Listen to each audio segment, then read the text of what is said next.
A conviction of mine is my desire for comfort. And I think we have a society that works hard for comfort, that longs and reaches for comfort. And every time we say yes to a new placement, that is saying no to comfort. That can be difficult.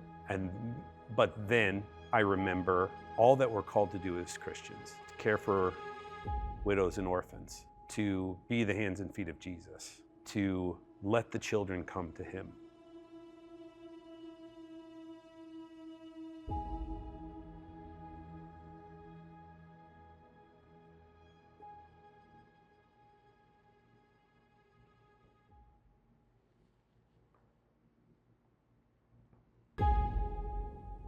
Where's their comfort? So I have to sacrifice some lazy Saturdays. We have to reprioritize some trips that we want to take, or delay getting a new car so that we can better orient our lives towards serving those most in need.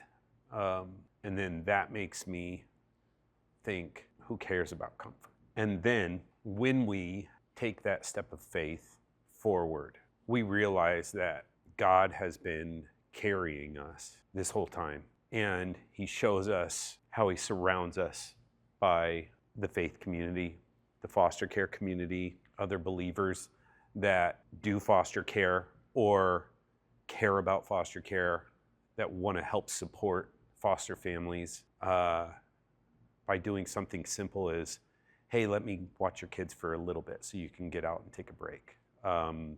Let me bring a meal over on a Thursday night so you don't have to worry about cooking. Let me pray for you. And we've seen that in abundance. When that becomes obvious, that God has carried us along, and then he's brought forward literal hands and feet of his faithful believers to surround us. We were never alone.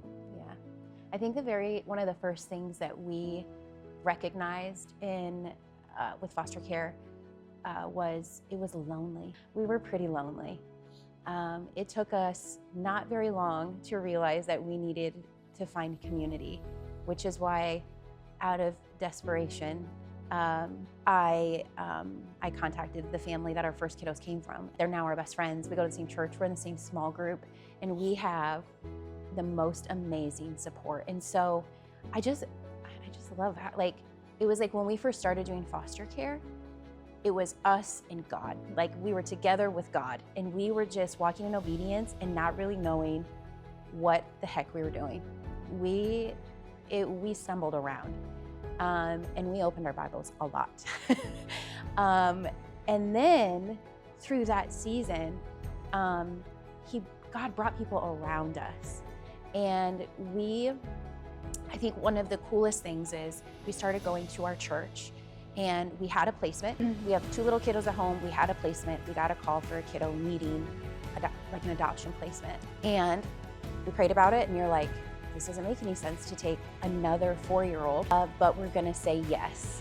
And we did say yes. And something that I'm going to stand on is that we would not have been able to do that without our care community at our church. They showed up with clothes, bedding. I had to travel for work the week that we took him, and they showed up with meals. Everything. They came to our house while I was out of town for work and got his room put together so that he had a place to come to, because I was so worried that he was gonna have to come to a bare bedroom. And they filled his room with everything he needed. And we were able to give our yes because of our care community. And so I think that is a really good reflection of never alone. We know, Tim and I know, that we're never alone. We're never alone because of Christ, of course, but we also have people surrounding us all of the time, praying, bringing meals on therapy days, and just loving us so well. And I know that the next yes we give only be because we have our care community. We have our church, and they love us so well.